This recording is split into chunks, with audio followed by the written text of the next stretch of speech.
Hopefully not soon. They may not let you back in after the war is over, It's too dangerous now for me personally. but not for anybody else. I mean, if you're into fighting, it's part of it. You're not into fighting? I think right now for me it's just stupid to stay there. I'm sorry? It's just not smart to stay there. Oh, not smart to stay there? For now at least. For me it's personal. Have any of your family been attacked? Not personally. Oh, okay. Do you know anyone that was kidnapped or killed or anything? I haven't gone through the list, but I don't know. There was one security guy at the party. You heard there was a party? There was attacked at the party. 20 seconds.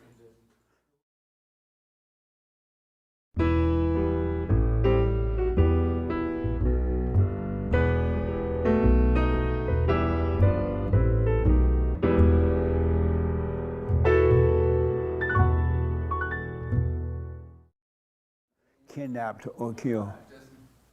Good morning. Welcome to Saved by the Bell. Welcome to Fellowship. I'm Jesse Peterson. Thank you all so much for being with me. You can go to our chat line on the YouTube channel and post your questions or comment, and he will give them to me, and I will respond accordingly. Good morning, y'all. Good morning. How's everybody? Amazing. Any questions or comments? Anyone had a life this week? Did I give an assignment to do something for 1 week? That was 2 weeks ago. Oh, that was 2 weeks ago? Anybody have any questions or comments? Anyone had a life this week? One person. Tell me about your life. Thank God. 1 out of 1,000. Yeah, I was going through a lot at work and really had to practice to observe all my thoughts and emotions that was really trying to kidnap me. And I was crying the tears, but I just really tried to not, call people or really involve myself in the drama, just sit with it. Right. But I'm amazed how persistent both the thought and the emotions and the spirit can be, and how it's really trying to lure you into this narrative that is not true. Yeah. And it feels like wearing glasses that you think that it is reality, but it's not. And you give it a few days and it's almost becoming sober. You're thinking, wow, imagine if I would have called all these people and really involved myself in this drama. I would have created like a new situation, and I would look at all these people and I would have blamed them for this drama, but it was actually me involving myself in it. And so when it was telling you to make a call or do something, you didn't do it? No, but it was really difficult to be disciplined. It was difficult? Yeah. And Not nice. difficult, but I really had to take a breath and really don't do it. Don't do it. Just sit with it. Just sit with it. And I was amazed because I was sitting at home and I could feel these tears and these emotions, and I told myself, spit. And it was, even though I could observe it, it was like the tears just kept on coming. I said, okay, I'm just going to sit with it now and see. And what were the tears about? I guess it felt like I was dying, but that is, of course, the ego dying because I've identified with the ego for so long, so it felt like me, but Right. it was not. And, I guess taking responsibility and not making yourself into a victim. And then before I came, last night I forgave my mother because I thought that would be appropriate considering today's theme. Yeah. You called her up? Or you I called her up, yeah. How did it go? First she reacted, what do you mean? And then after a while she could really see where I was coming from.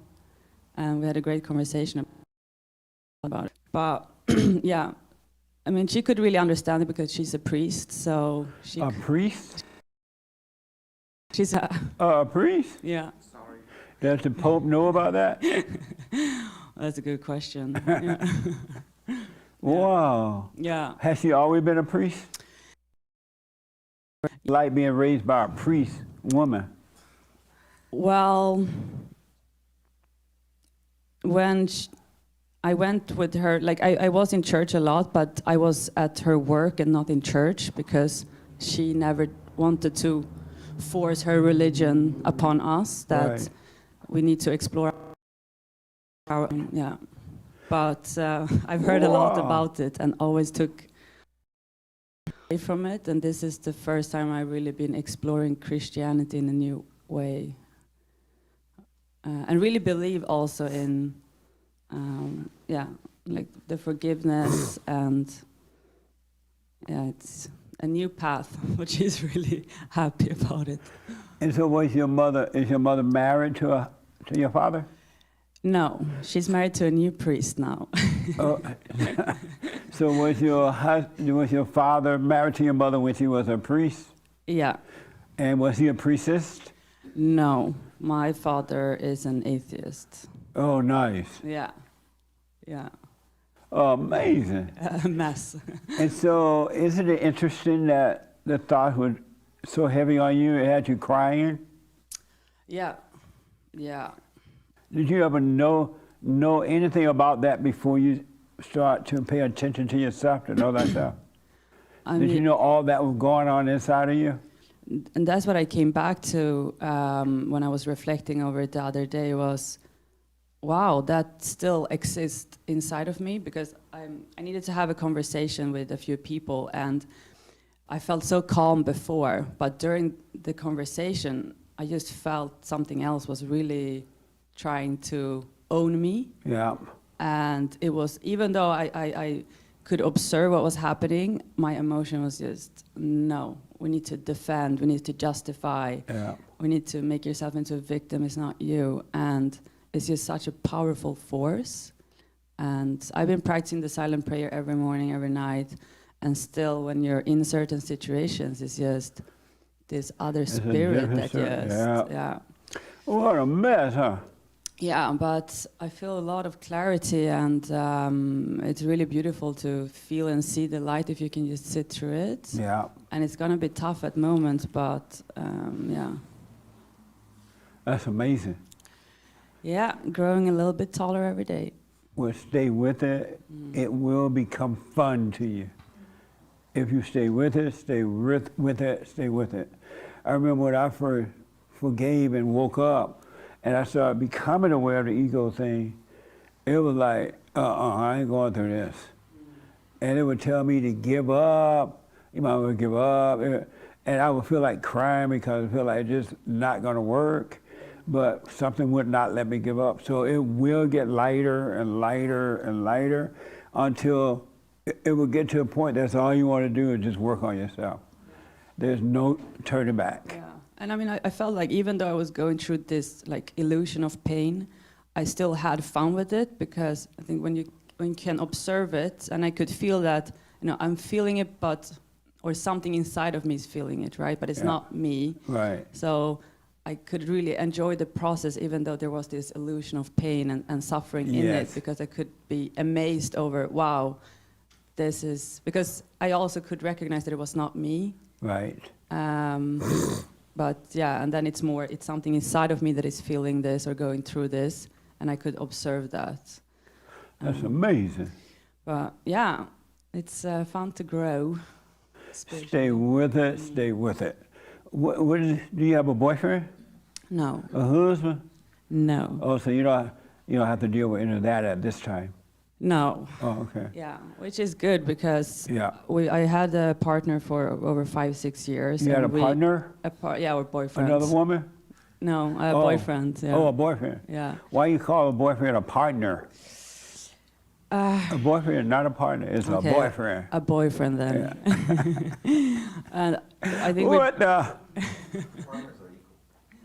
Partners are equal? I don't know. Are you equal to your partner? Oh. Go ahead. And I think we both had to separate to work on ourselves, right? Because we were really trying to make it work. Yeah. And now when we speak, there is so much peace because we're working on ourselves. And when some of the things that you've been talking about, when the man is correcting his woman and all of that, I would go crazy if he tried to correct me. And he did, and when I look back at it now, I can see really the purpose of it, and when it comes from a place of love, because it was never from a place of anger, it was always from a place of love. Right. I was just not, like, I didn't want to see it, right? I just wanted to see it as, yeah, you're just trying to control me, and I'm an independent woman. Yeah. Yeah. Amazing. So, yeah. It's going to be, if you continue down this path, it's going to be hard for you to get married. How do you feel about that? You're not going to really want to. Yeah, I mean, it's like, let go, let God, and it's just, it is what it is. And like, if I will meet someone that I want to marry, great. If not, that's what it is, right? Yeah. And just surrendering to whatever the plan is. So your ex is working on himself as well? Yeah. He's doing the silent prayer and all that? He's not doing that. Well, he's not working on himself. Okay, fair enough. No, I understand. Amazing. Yeah, yeah. Well, we can go home now. Nick gonna pass the basket, and James has the credit card. That's amazing. Stay with it, stay with it. Most people are not gonna do that. Yeah. They will try, they'll give up intellectually, they say they have it, they don't, and they're gonna give up. Yeah. Most people will not go to what the point you're at right now. Yeah. It's just too painful. But the amazing part is that when you are taking responsibility, like what I was going through this week, how you can, I'm just amazed because I had a few days where I felt so kidnapped mentally, suffering, you know, revenge, or I want that person to suffer and I want to be right. And then when you let all of it go and you take responsibility, how free you can become in your mind. Absolutely. And it's just mind-blowing to me how we can enslave ourselves, like in our soul and with our, like how we live our life. And it's just really letting it all go.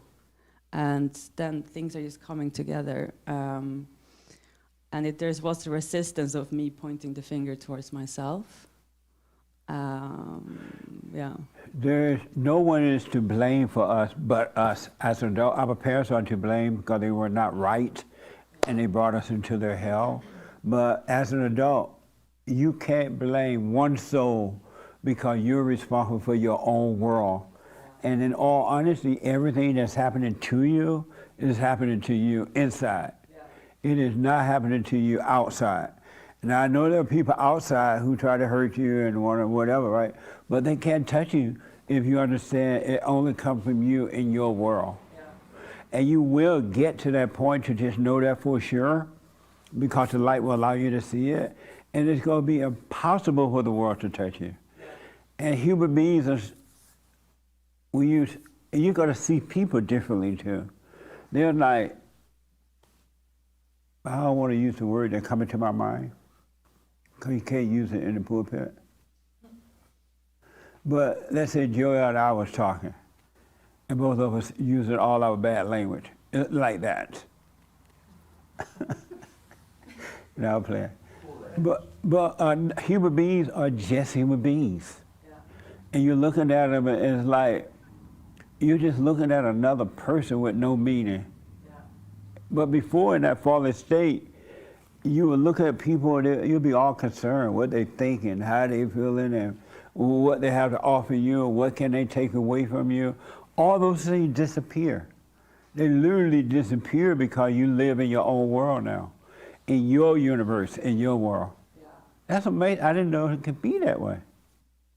Even when my mother had a moment of reacting, and I could feel that something in her wanted to to defend her motherhood, or you know, her the method that she used to raising me, and I felt that there was something inside that wanted to be triggered, and instead I just laughed with her to, just it's okay, you know, Right. to not go into that battle with her, and then it just diffuses, right? That's right. And Lay your weapon down and let them fight by themselves. That's amazing. yeah, it was a great week. It sounds like it. Yeah. Stay with it. It gets better and better and better and better. It really, really does. Yeah. And that's how I see it now. As back in the days, I might refer to these weeks as, oh, I had a really tough week because of all this suffering, and now it's just amazing. I got to witness this within myself Yes. and let it go, and that made it a great week. And yeah, that feels like a really great way to live life. Well, if you stay with it, time is going to disappear, and Monday will seem like Friday. Yeah. It would just happen. And you're like, what the? And you're not going to be all busy, but yet you get everything done that you need to get done during the day, and you still have time left, and time will disappear. Yeah. It really will. Yeah. And no more stress and no more worry. Amazing. So I want this young lady to say something, and I want someone to ask her a question. Oh. Is this your first time here? No. Oh, I good. can't. Yeah. Say something. Hi, my name's Emily. So this week I have a niece. She's 22, and she was really badly abused by my sister. Nice. Like slapped around a lot and just like a lot of physical abuse. And she got kicked out when she was 17, and then she like went to Compton and hung out with all the gangbangers and stuff. To Compton? Yeah, What the? she loves it. Are you white? Yes, but my mom's Mexican and Sicilian. Oh, My dad's white. So I'm sorry to hear that. that's okay. Okay. But No wonder she went to Compton. No, yeah, she's crazy. But she's living with a boyfriend right now, and this boyfriend's actually really nice. He's like not a gangbanger. He just works. He works all day and then comes home and sleeps and is tired. And then she gets angry at him, like really angry, because she wants attention and she waits for him all day. And she also, obviously from being abused by my sister, she has like that spirit in her that gets her aggressive. And I talk about you a lot with her. And I said to her, when that happens, when you feel that anger, just like, I think I like copied what you said, like watch it like a stoplight, like you're watching the stoplight turn red or green. Absolutely. And like let the emotion come over, like watch it like it's someone breaking into your house, but you can't. I watched so many of your videos, like, but she told me the other day, she said, so I got angry at him, but I remembered what you said and about like just letting it come over and pass, and she said it worked. So thank you for helping. Mommy. Yeah, thanks for helping. Watching evil destroys evil. It really, really does. There's nothing you need or can do but watch. Absolutely. Ask her a question in the black shirt. I don't have a question for her. I'm sorry? I don't have a question for her. Why not? I mean, the only thing, it's good that you like recommended her. That's not a question.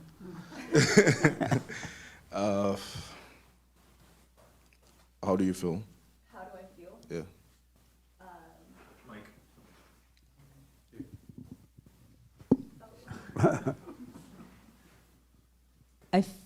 I feel nervous, I guess, yeah. Right now? A little bit. Why?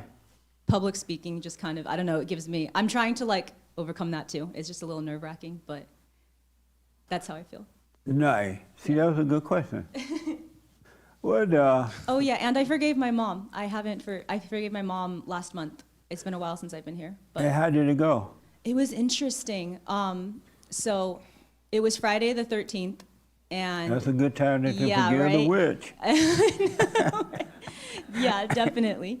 And I was pushing it off and pushing, and I've come to your like women's meeting like twice and stuff, and I was trying to tell myself like you have to, like next time you go to Jesse's, like you have to do this. So I finally did it, and she took it well. I told her, my mom gets kind of emotional, so I told her like this might be like heavy, but like this is necessary. And I said, I just want to let you know that I'm sorry for resenting you for everything that happened in the past, and we don't have to rehash the details about like what we went through, but I'm sorry for resenting you, and I forgive you.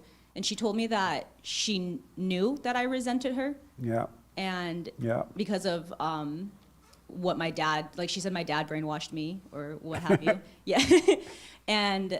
But what was interesting is that she kept on saying, I never put a man before you. And she just kept repeating that. I never put a man before you, which I didn't really know how to respond to. I was just observing it and like listening. But it went pretty well, actually. It went pretty well. And now it's like what you say, just like staying with it. And I have been doing the silent prayer every morning and every night and watching those thoughts. And I can just tell that it's working. Yeah.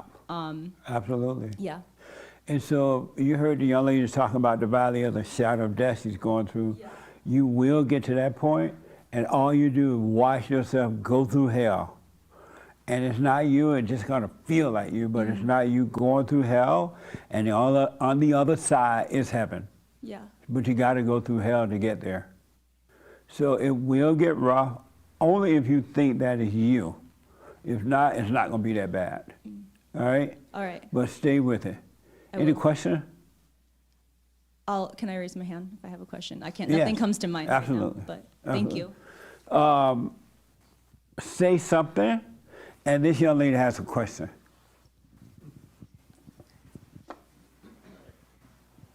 Say something.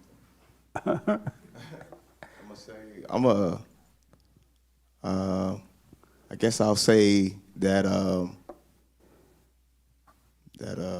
Are you nervous? I'm not nervous. I'm trying to figure out which route to go. I Just guess straight and narrow. straight and narrow, right? Yeah. Yeah. So, I've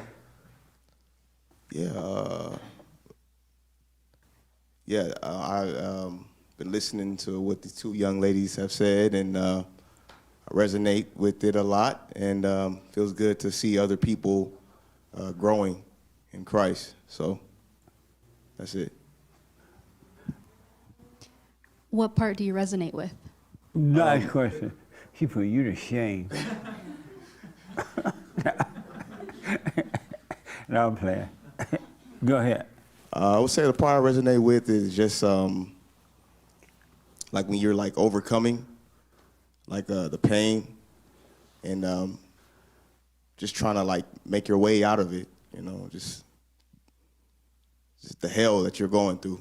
So like I'm going through hell right now, but I'm not doing what I'm supposed to do. Like I'm enjoying my hell, but it's like, okay, I'm seeing other people coming out of it.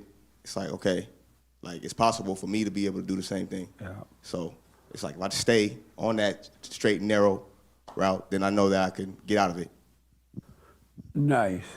That's why a good fellowship is necessary, because we witness to one another, we edify one another, and nobody's teaching you, but you're discovering it through the fellowship and by watching yourself as well. Amazing. You doing the silent prayer every morning, every night? No, I'm not. And why not?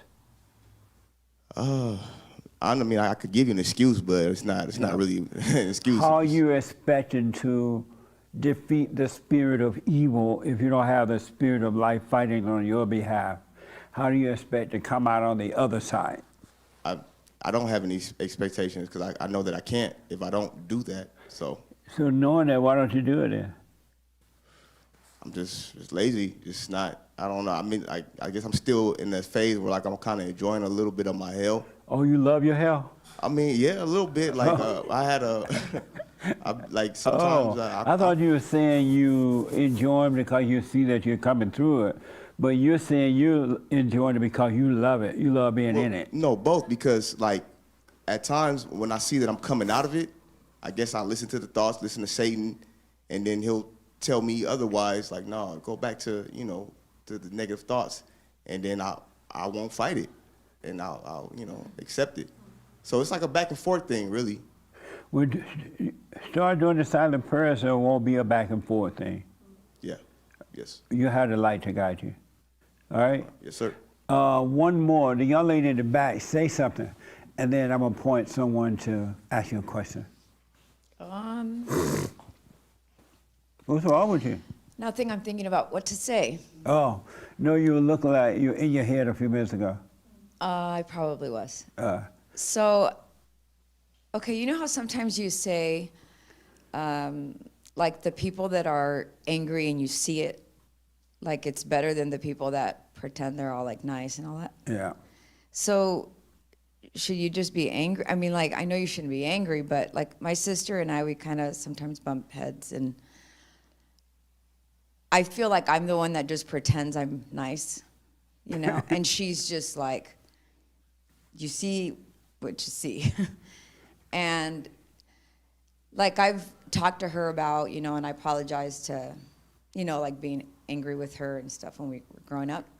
But now I'm like, is she, I mean, I know I shouldn't look at it as right and wrong, but like I'm thinking like, well, I kind of told her like you're not like better, because You told her what?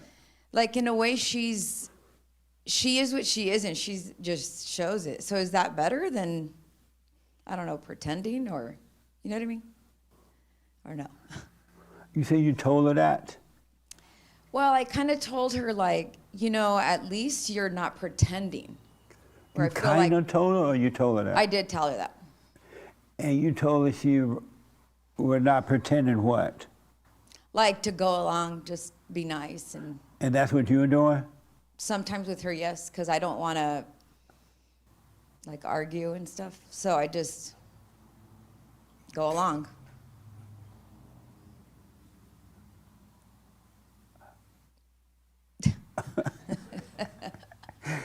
I don't understand. I don't know if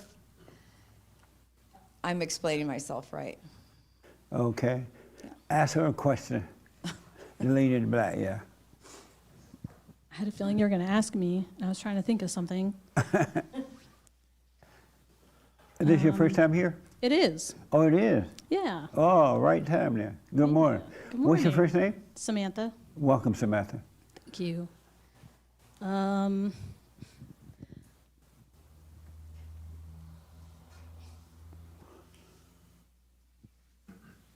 sorry. I'm trying to. I probably didn't say anything very clear. No, because I totally get what you're saying. Because I feel like I'm that like fake person that's all nice, but is like totally evil inside. So I get what you're saying. And I guess I was going to try to ask you, like, is that what you're feeling inside too when you're like being nice, playing nice? See, you did have a question, and a good one. Yeah. See how you discover you fake and you try all night when you're really a bitch? Oh, yeah. Oh, I've known that about myself for a while. Hate like, whoa, he's so Christian. That's a really good question. And Joelle going to comment on it after she. I don't, like at the moment, I don't see that. But because I am, you know, I do try to watch myself, so I can see like, oh, I'm just pretending. And oh, like I'm smiling when I don't really want to smile. But then when you don't, it's like, oh, you're being a bitch. So it's just like, you know, it's just, I don't know. You know, like, so that's... Now everybody cursing. No, I'm playing. Amazing. Yes, sir. That was a good question. And I'm going to come back to you in a minute. Okay. Yes, he had his hand. Do you think you learned to be this way? Like you are right now? What? Speak up. I asked, Thank you. did you think, if she thinks you learned to be this way? Oh, okay. I probably, like, you know, you learn it in the home. Like, you know, my mom would have friends, and then, oh, they leave, and, oh, she da-da-da-da-da. So I think it's just something maybe I did learn from watching others, but I think, overall, I think it's just like a spirit, like just an evil spirit that just, I'm not watching all those thoughts, and then I guess go along. Okay. Yes. Nice. Nice question. Yes, Joe. Y'all having fun right now? Yes. Oh, good. Yeah, I like people who are just themselves, and like she was saying how, I guess whoever she was speaking with, I don't know if it's your sister. Or, Yeah, my sister. Yeah, that I'd rather people be honest about what they're dealing with instead of trying to hide it and pretend like they're not, they don't have those things that they're dealing with. Because to me, it's always better to see somebody who stands on what they believe, even if it's wrong, and they're being honest about it and being genuine opposed to trying to pretend. So I think it's a good thing that at least her sister is in a place of honesty opposed to denial, even if it's off track or not of God. At least she's straight up about it. So Amazing. yeah, I think it's a good first step, at least. Respond to what Joya said in the white blouse.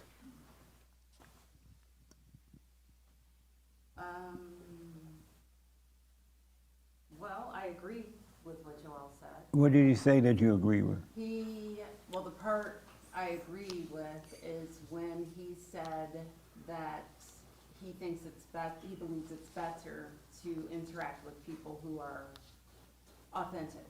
I'm paraphrasing, Right. of course. Yeah, that's the part I agree. And you agree with that? Yes. Oh, okay. I did have a question. May I ask her a question, or? Yeah, absolutely. Okay. Ask her a question. I would like to know, it feels odd for my head to go, but I would like to know, why do you believe that some sort of confrontation or argument would ensue by being authentic with your sister?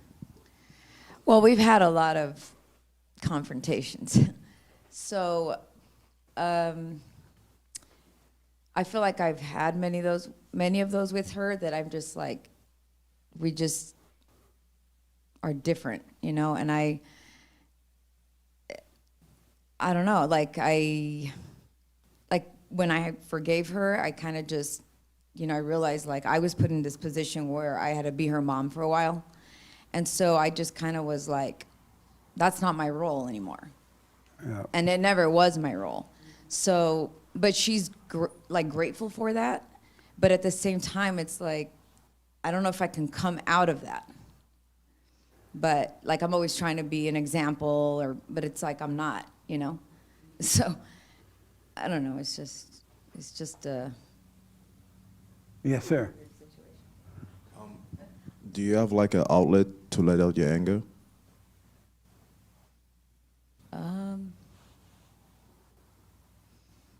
maybe prayer, I get prayer. Okay. Nice. Yes, Doc.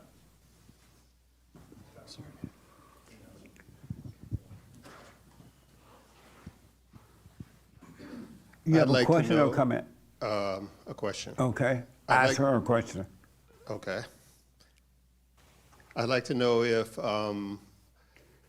you know that you're being fake, or that it's just a thought that comes across your mind and you believe it. Because just not arguing with something is not being fake or, like weak or whatever. It just might be you don't feel like arguing. But so do you know, so the question is, do you know that you're being fake or what? I feel like now I do see that I'm being fake, because there's a lot of like empty conversation that I don't really care. Yeah. I mean, like That's my fake. husband's like, oh, let's go visit whoever. And then they have a new girlfriend, and I'm like, I really don't care about meeting her. Yeah. Like, I just don't, and it's all dumb conversation. And Yep. it's like I'm being fake, like, like I don't care though. So, I mean, I wish these people well, but I don't, you know what I mean? I Absolutely. just, I understand it's just that. like, oh, how's the weather? Or just, I don't know. So I do see I that. was talking to someone in another state, and they're very young, they're in their early 20s, and he's overcoming his ego right now, and so he's losing the desire for things of the world. And he was telling me that some lady asked him, I told him, I want to introduce you to my best friend. She would love you. She'll love a man like you. But he was like, I don't want to meet her. And he was like, Jesse, what's wrong with me? He said that his head used to snap when a woman walked by. But now he can see a woman and he see that she's pretty, but that's about it. He's like, what's wrong with me? I'm like, you're dying, that's fine, man. He was thinking something gone wrong, but it's going right and not going wrong. Amazing. So I understand you don't want to talk to boring people. There's no conversation about, oh, I got a new girlfriend. And amazing. Sean, repeat what Joel said and respond to it. The best you can, because it's been a while now. And he said a lot of nothing. Yeah, I don't know if I can repeat it word for word, No, but I know that I disagree with it. So what? He did say something, and I disagreed with it. And what was that? What did he say, or what I? What do you remember he said? Repeat what he said that you disagree with. He said it's better to not be fake and to just be honest about what you're going through, and he can see in other people when they're being fake. But he would rather see that than not see it. Something like that. Am I right, Joel? Yeah, no, I mean, in regards to her sister, is that her sister, she's saying that she feels a certain way about things, but she hides it. Right. But her sister is open about what she's feeling and what it is. And I find it better dealing with those people because you know exactly what they're dealing with. So you know if you need to stay away, you need to approach or whatever. But it's not a mystery. And you can get along. Did you say it feel better because at least they're being themselves and you right, know. because it's genuine. So even if it's not right, it's genuine. Okay. Respond to that. I'm of more of the like fake it till you make it type of, because when you're in that angry state, you don't know what being fake is and what being real is. You're totally out of it. Yeah. So, you know, when you're overcoming that anger, it might feel like you're being fake. You know, to you, it seems fake to go into a situation and just go through it and go through the movements, even though it feels weird, it feels wrong at first. So it might feel like you're being fake, but if you sort of fake it until you make it and just go throughout your day, that's better than just being angry. But would you rather be dealing with a person that is being themselves? If they're angry, they're just being angry. They're just being loudmouth. They're being whatever. That's what you were saying, right? You would rather deal with a person that's doing that than for them to be that way and not displaying it? Kind of. Am I saying that right? Well, not necessarily deal with. I'm sorry? Not necessarily deal with. I just mean I would rather, like, say if I have a sister who's that way, I would rather her be that than try to pretend to be something else so we can get along. And why would you rather that? Because then you know exactly, they're not denying that they're really they're really dealing with that, or they're really that person, or they have those beliefs. But I'd rather them, you know, be honest and be genuine opposed to trying to pretend so they can impress me or get along with me. I think that's fake. And why would you rather that? Because you can see whether or not if you could trust that person, you can see who they are. Oh, okay. Yes, sir. And then want to respond. Yeah, I'd rather them just be fake.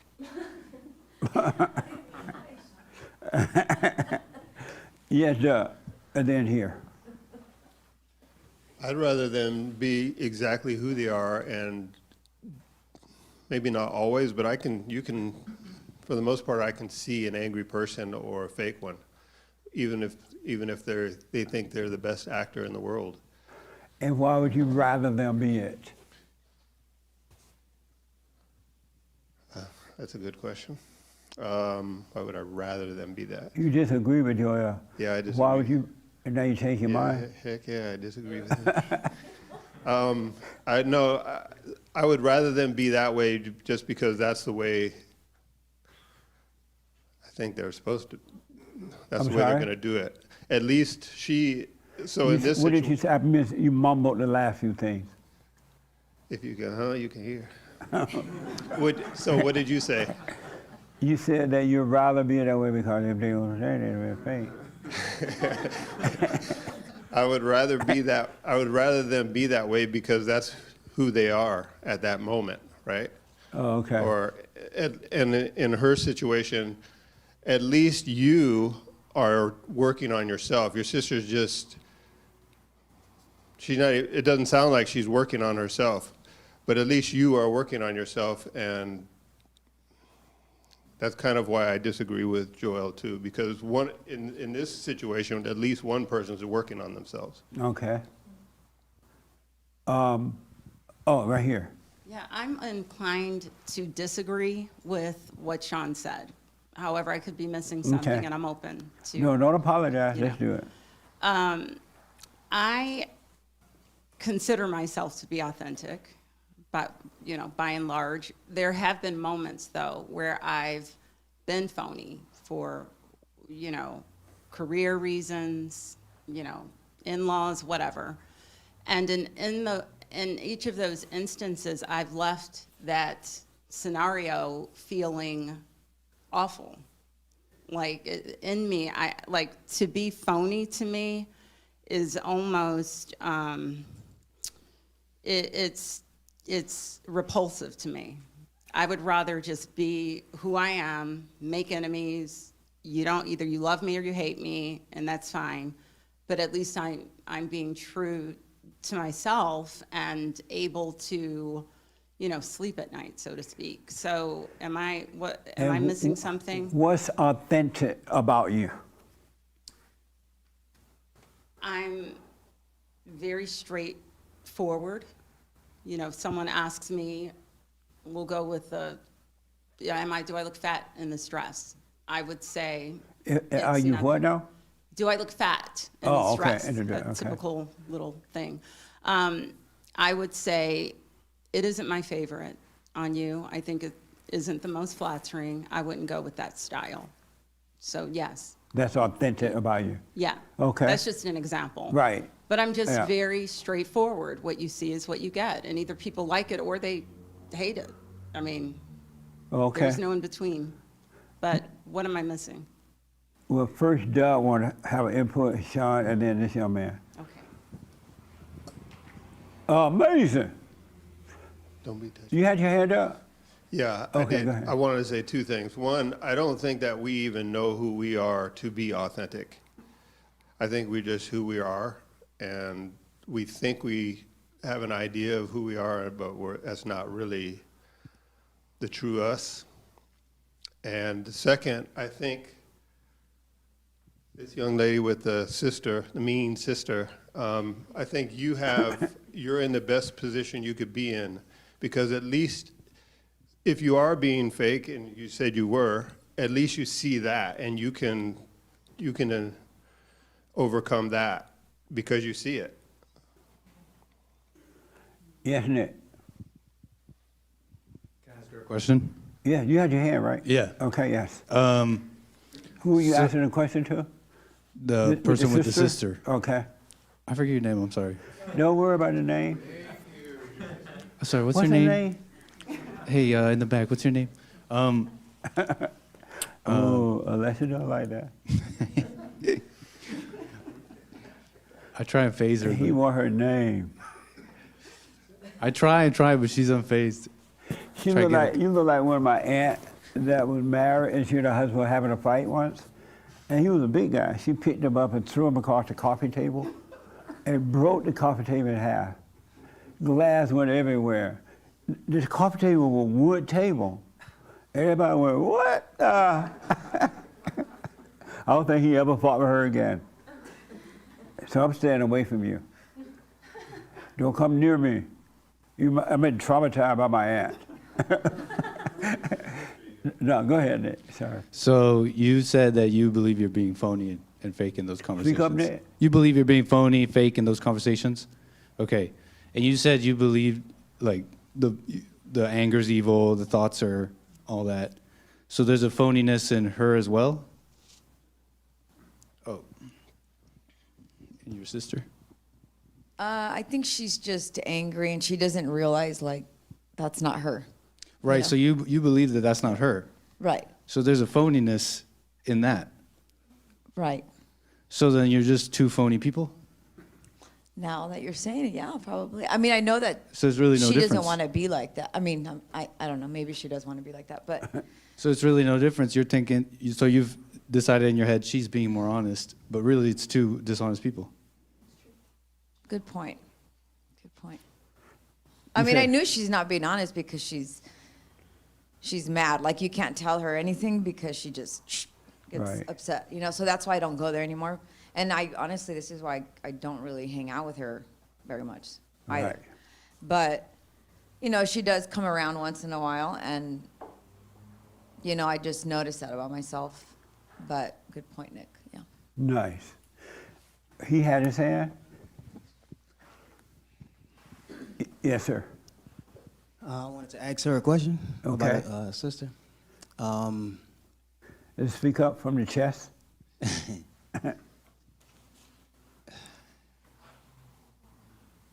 So you said you had to raise your sister, like you had to be like a mother figure to sister, right? Yes. Okay, so Speak from the chest a little louder. so before you stepped into the role as, you know, the mother of your sister, did you feel fake before the hand? Like, did you always feel fake? Like, before you were the mother, was your personality trait fake, quote unquote? No, I don't. I wouldn't. I'd say I wasn't aware because I was younger. Like, I was young, so I just realized I was like at 11. I was put in this position. So from then on, I was like, you can't do this, you can't do that. You know, don't go over there, or, you know, because my dad put me in this position. So I mean, I can't recall if I. So do you think that you're being fake because you might be identifying with the role that you were put in that wasn't necessarily for you? So you identify as that role, and you don't feel like that's you, so you're always like acting. Maybe. You know what I mean? Maybe you're right. Yeah, because I feel like I just can't. Like, I talk to her about it, and I go, okay, you know, sorry. I mean, I did overreact in a lot of those situations with anger when she wouldn't listen or whatever. But at the same time, it's like she's grateful about it. Like, oh, thank you. If not, I would have done this, or I would have gone whatever. And I go, okay, you know, I mean, that's nice that she says that, but at the same time, like, I know I showed her the wrong way, you know? Okay. So. Let me do this because of time. Joya, are you an authentic person? I'm not sure. I mean, I just try to just be honest, the best that I know how with myself, and yeah, not. I don't know. I don't know if I would call myself authentic. Oh, okay. Yeah. How about you, Francisco? Are you an authentic person? I'm the most authentic now than I was in the Well, past. that I was is fake. hard. So what now? So I'm the most authentic now than I was in the past. I used to be fake. You know. What's authentic about you? I am more grounded. I'm more honest with myself and reality. I see people. I used to make up stories about people and friends and family, and that's not who they were. Amazing. James, have a question for the both of you about being authentic. Do we have any more authentic people here? 2, 3, 4, everybody, 5. Everybody else is 6. Are you sure? Because you're doing this. You have a question, ask the young lady about being authentic. Oh, the young lady? Are there any of the authentic people? Oh.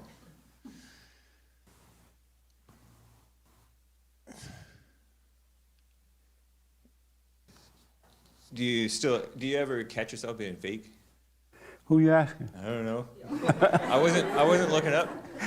I wasn't looking up when you had them raise their hands. Oh, raise your hand, authentic people, if you don't mind. You're not authentic, Joe? I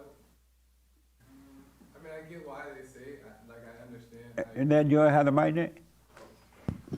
Like, You're not authentic? I mean, I don't know if I would call myself authentic only Would because. you call yourself not authentic? You said what? Would you call yourself So you say, I don't know if I would call myself authentic. Yeah, because I don't know if Would you call yourself not authentic? I wouldn't call them either, because I don't know if at all times I'm being as authentic or if I'm not. But I understand what they mean by when there's. Well, I can't speak for them, so I won't. But you speak for your understanding. Right, in Okay. a sense of the idea of like being honest as possible and not being fake as trying to fit in with other people, then yes, I would say that. But to me, I just don't. Sometimes I may be, sometimes I may not be. I don't know if I am. Ask the authentic people. You saw the hands? Yeah.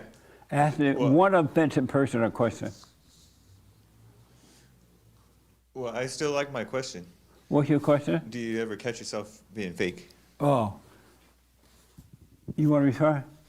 Well, yes, I did, because I want to respond to something Doug said, though, too. But do I ever catch myself being fake? I don't know. That's a good question. It is a good question. You know, I don't even know now, based on, let me just say this. Oh, Can I Joel just made say you change this? your mind, No. She was like, what? No.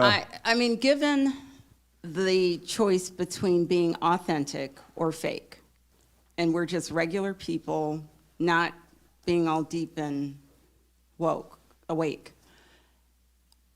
I choose authenticity. Now, Doug said something I found interesting. He said, we don't know who we are, so we're not authentic. So that means we're neither authentic nor fake.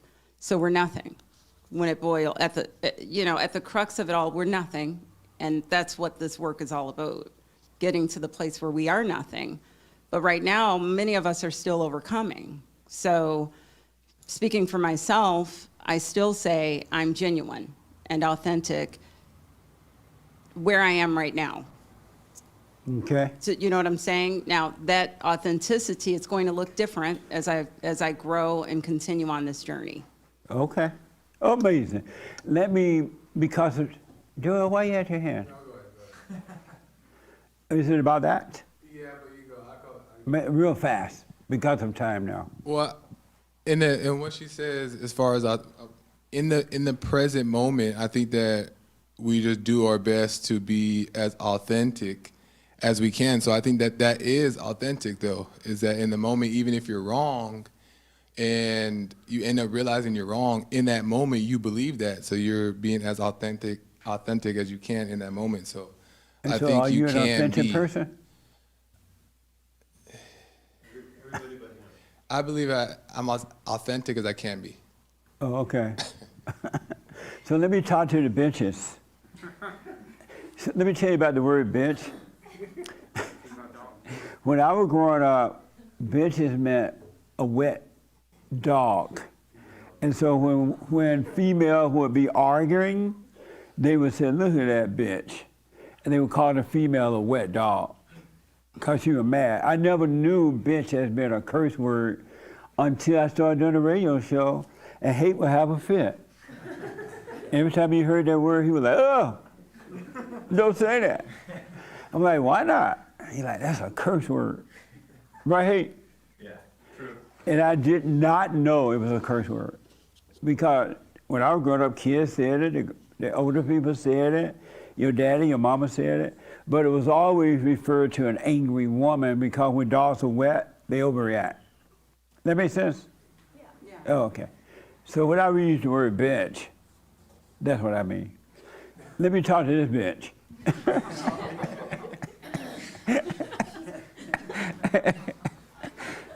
So you say you feel like a bitch sometimes. Yeah. And describe what a bitch feel like. Did you ever think you'd sit in church and say bitch? It feels so nice. No. Describe what that feel like. So, for example, I'm at work and someone like goes over me because I'm wrong about something, and immediately I get defensive and like start yelling at them. Yeah. And I know I'm wrong, but I like can't put it down and I refuse. That to me is like being a bitch. Yeah, that's a bitch. And But I'm kind of at this point now that I see, as soon as I overreact, I see it, and I'm like, oh, I messed up. And now I have to like say sorry, apologize for my reaction, and hopefully do better. And I always do it again.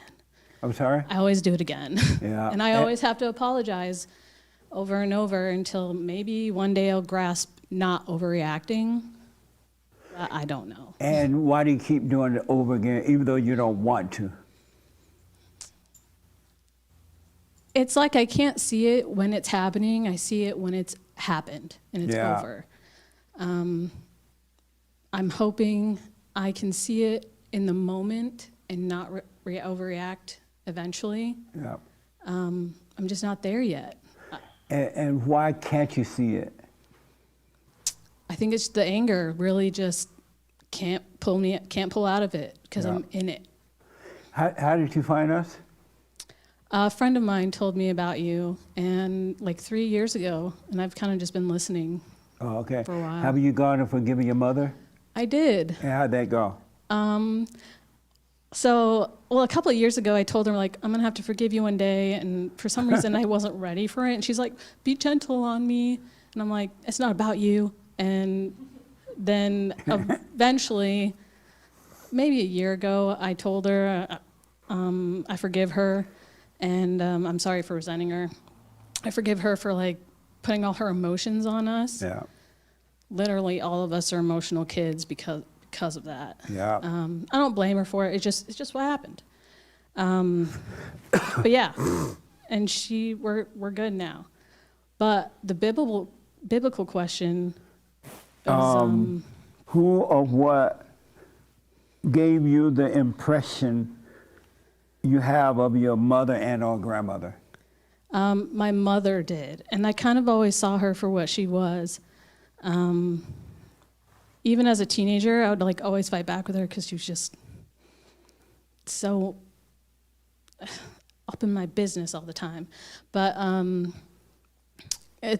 something happened later this week, and it totally just reminded me of exactly who she was. She texted me out of nowhere. She said, why don't my kids want to be with me? And why don't their siblings want to be with each other? And I was like, whatever. I didn't even respond because I was like, this is not about us. You're trying to pull us into some drama. Absolutely. She's always crying about something. Have you forgiven your father? I can't remember, honestly. I think I did the last time I visited him. Or maybe I thought I was going to and I got scared. But he's here with me, so I've been wanting to if I have the opportunity to. I feel like I did. I'm sorry? I feel like I did. When you I'll say have to he's here, talk to he's him about it. visiting you here in L.A.? Yeah, so, okay. well, I live in Virginia, they live in Utah, and we're coming together to go to Disneyland tomorrow. Oh. So, I'll talk to him probably today when you have dinner or something, but. Are you doing the silent prayer? Now I am, but I have this on and off thing again with it. I'll be consistent, and then my emotions like overtake me, and I'll fall out of it and think I'm fine, and then I'm back in hell again. Yeah. Why don't you stick with it?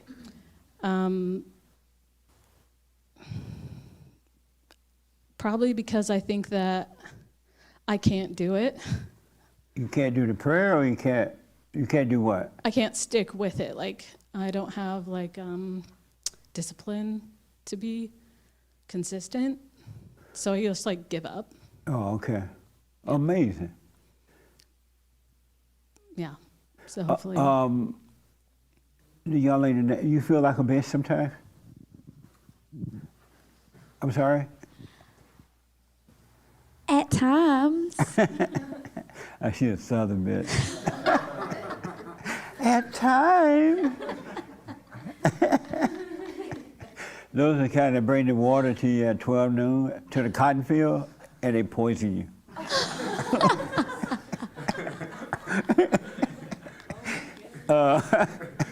And what does it feel like at times?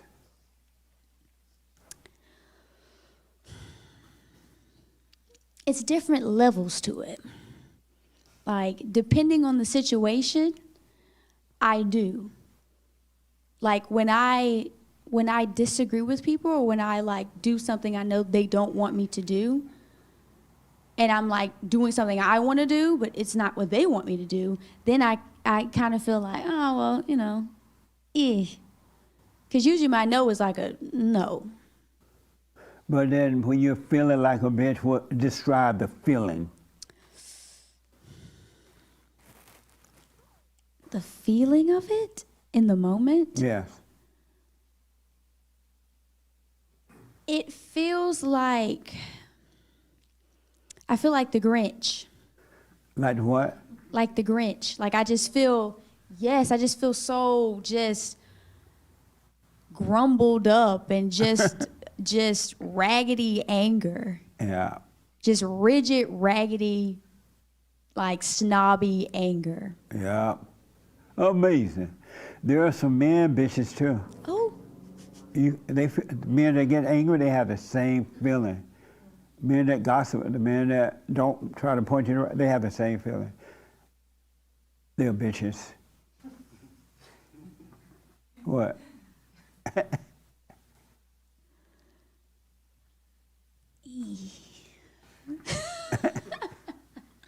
Amazing, huh? Yeah. You didn't know that already? That men can feel that way? Yeah, that they do. And when a man is angry, you're looking at a bitch. I promise you that. That's crazy. So can I ask you something? Yes.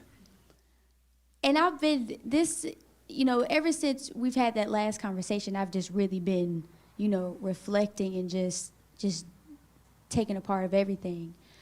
But what, in your opinion, if you believe in this, what is an alpha male? Like, what is that?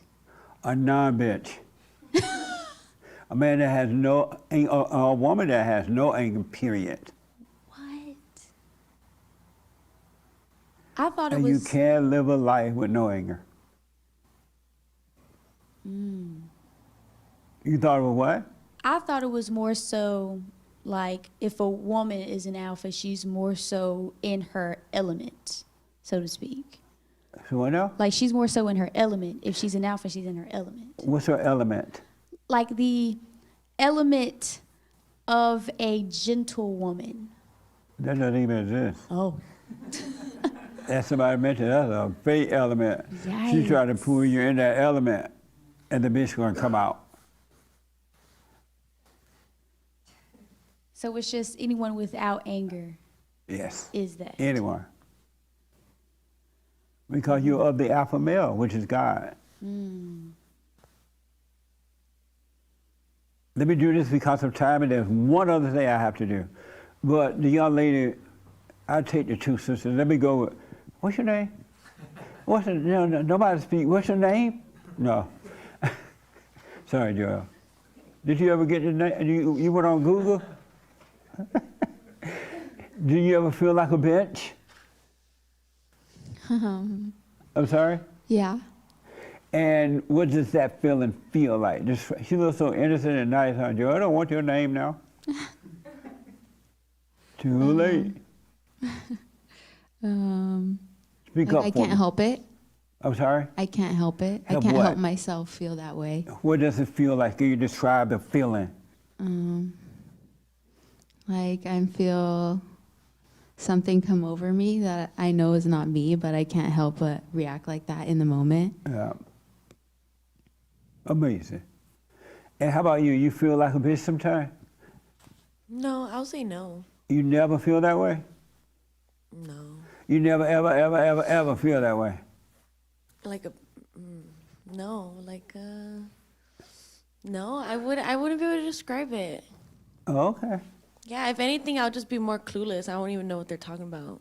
Nice. You know, I'll be like, I don't know, or I have to like focus. You know. Any men want to confess that you feel like a bitch sometimes?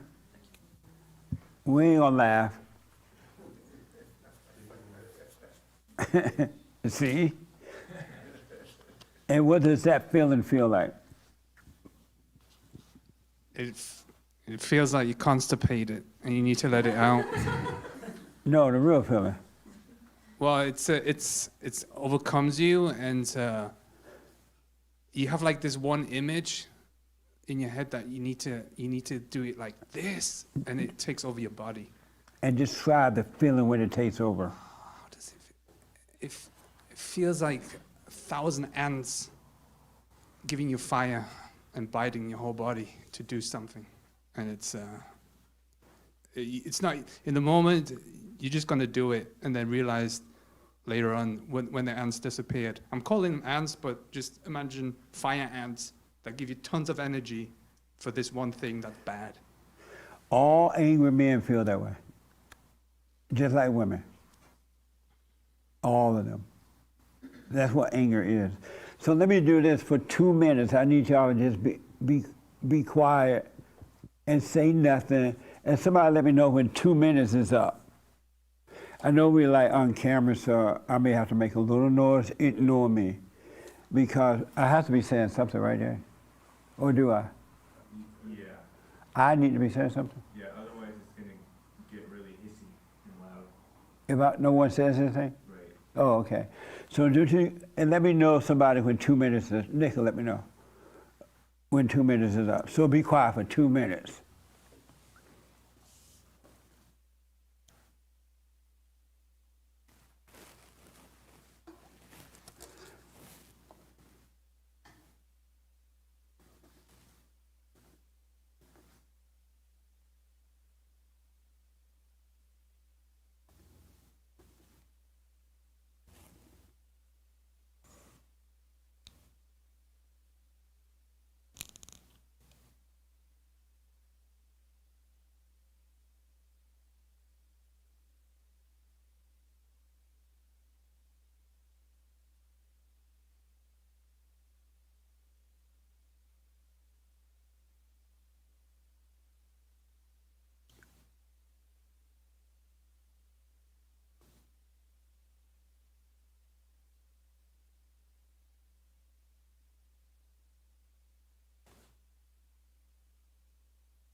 Nick might be going to sleep.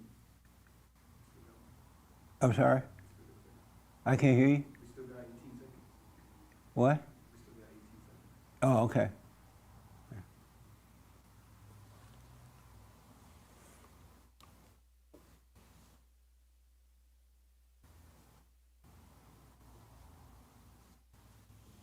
Okay, come back. So don't make up anything, be honest. All right? What were your first 3 thoughts? My first 3 thoughts, I was hungry, and I'm like trying to figure out what I'm gonna eat when I get out, which is a lie, because I'm not really hungry, but listening to my thoughts. But yeah, I was thinking about what to eat later. Okay. I was thinking about me like exhibiting bitch behavior, and I don't like it, of course. And the third thought was just thinking about just this being in church right now at this moment, just present with everybody. Don't ever give up on yourself. Stay with it. Yes, sir. What were your first 3 thoughts? My first 3 thoughts. The first one was I'm tired. Thinking about what I want to talk about and going home or going to work. What do you want to talk about? I want to talk about being able to see things that I couldn't see before. I was hearing this like high-pitched noise. Speak up for me. I was hearing this high-pitched noise, not like super loud, but like that ringing in the ear. And and I had like a shower thought, a thought, like a high thought, like, and I entertained it, but like I was thinking,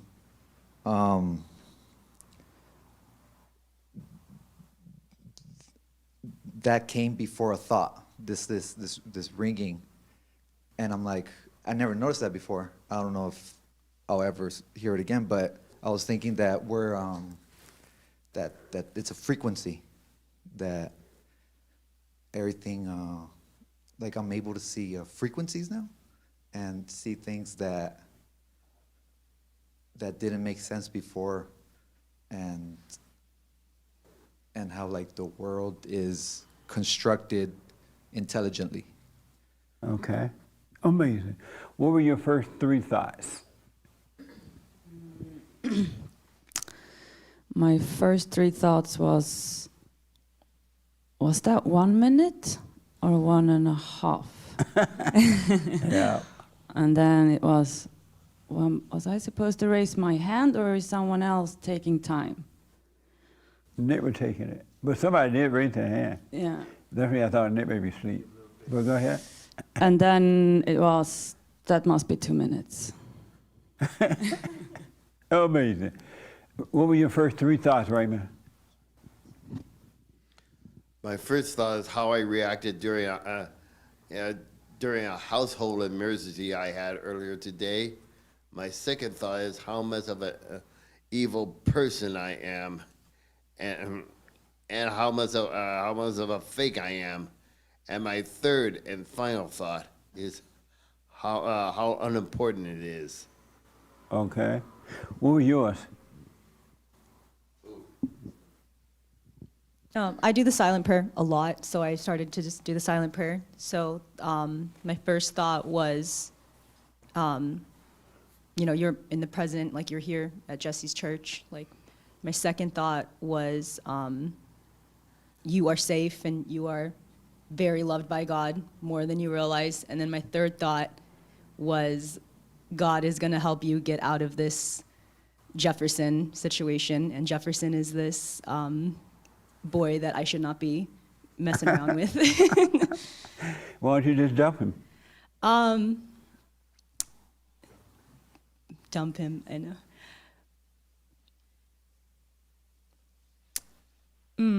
It's the boomerang in my life. It's the boomerang.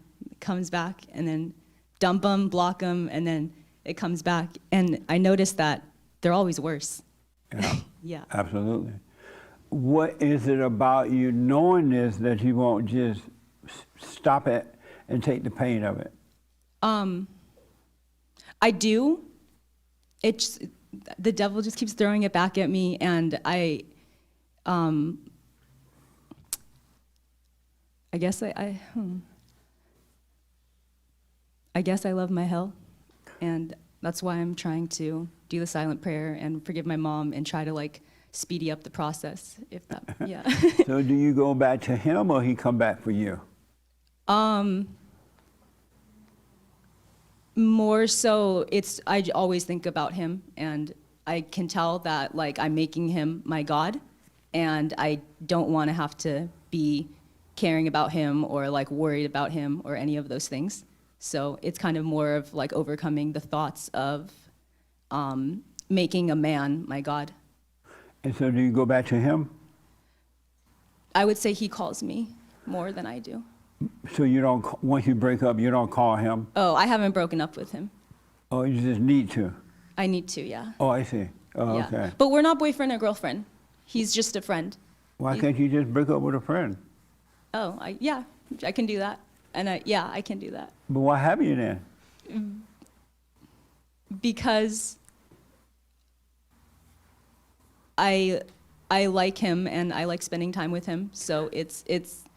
Oh, I remember. You know when you said when you would back in the day when you would break up with girlfriends and the sad music would play and it would feel like hell. Yeah. Like that's how I feel. So I just need to be a big girl, be an alpha woman, and just do it and go Yeah. through the hell and go through the ego. Absolutely. But that's why my thoughts were telling me like God's gonna give you the strength to do it. Okay. And, yeah. Amazing. And what were your first 3 thoughts?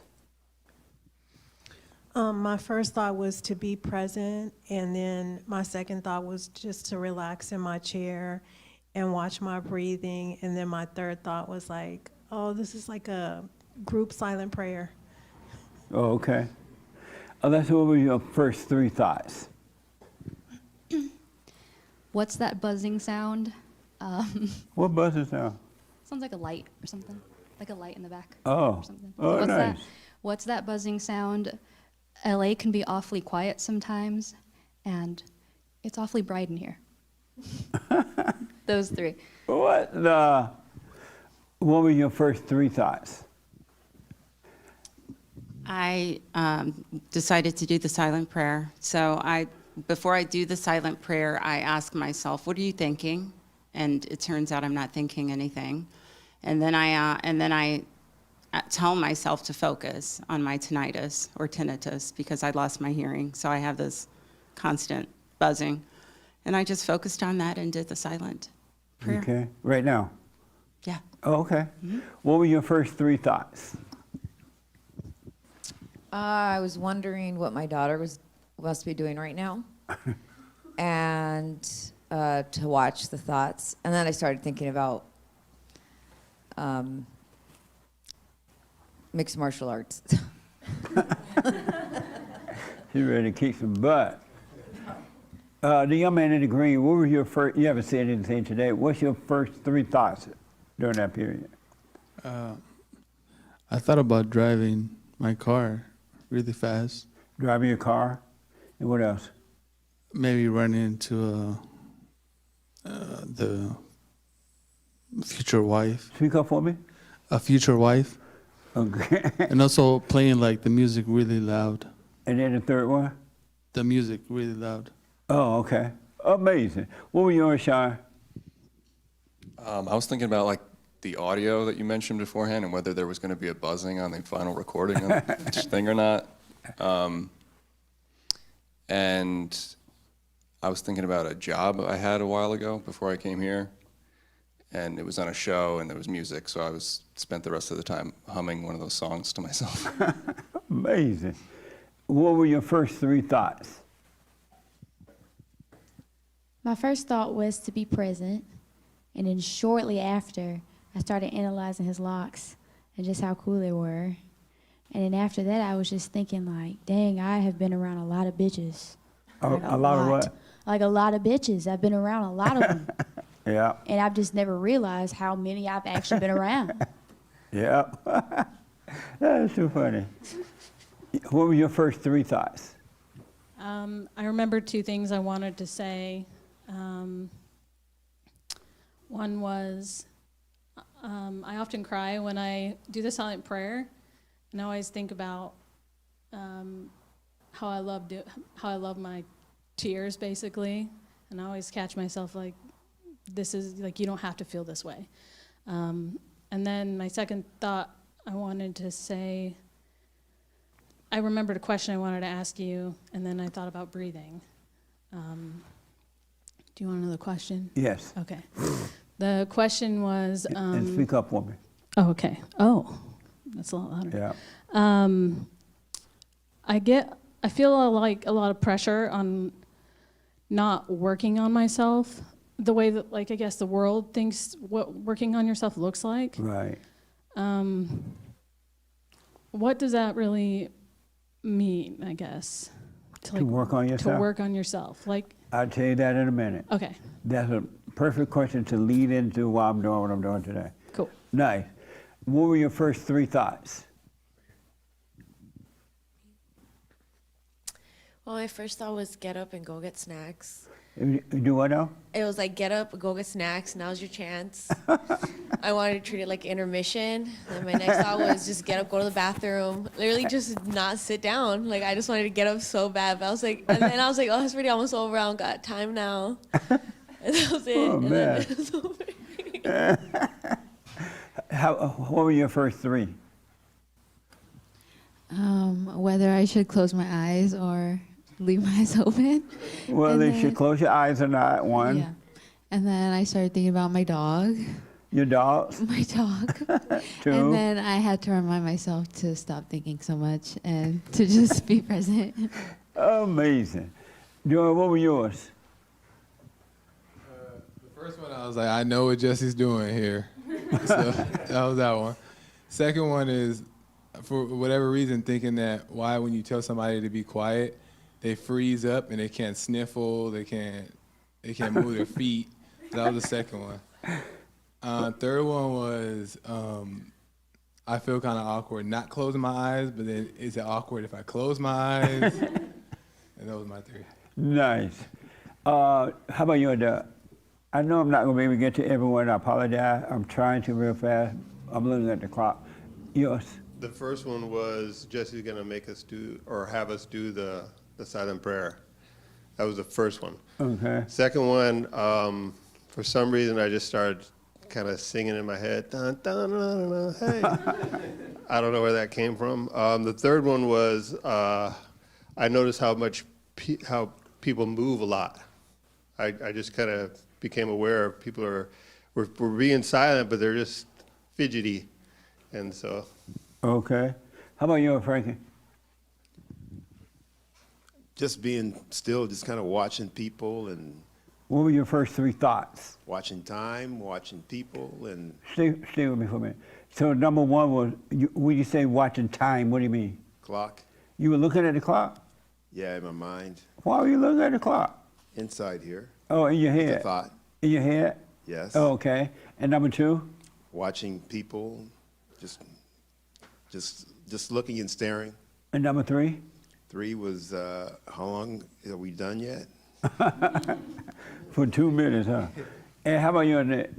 I thought about what it would look like if I sent like the most perfect curved kick to that flag over there of a soccer ball. You really think about that? No, really. I actually think about that a lot. If it would hit the flag, I bet you it wouldn't go past it. It would just go straight down because it would catch all the energy. That was your first thought? Yes. And number two? I like your thoughts better.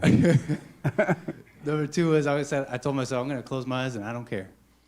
And number three? I thought, I wonder if I look like a cherubim with a beard right now. With my eyes closed, all like a You were little baby thinking that? cherubim. Yeah, I thought about that. Oh, mess. One last, what were your first three thoughts? You haven't said anything all day. First of all, I thought whether should we do the silent prayer or not, and then I looked at others. The second one is to see if others close their eyes. And then I thought about, you haven't mentioned anything about closing the eyes, so I kept it open. Right. And then I started to say it, the silent prayer in my head, like some phrases about be still, and that's it. So those are three things? Yeah. Amazing. What were yours, Hank?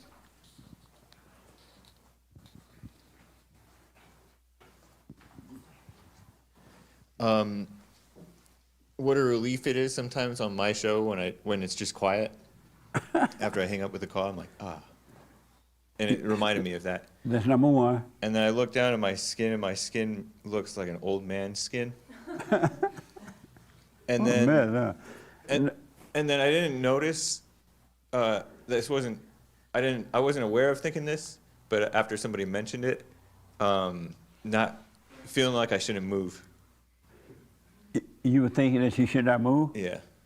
But I didn't catch myself thinking that until afterwards I remembered thinking that. Oh. Yeah. Amazing. So here's the final question to that. Where did your thoughts come from? Those three thoughts you had, where did they come from? They came from my mind. From your mind? Yeah. Okay, where did your thoughts come from?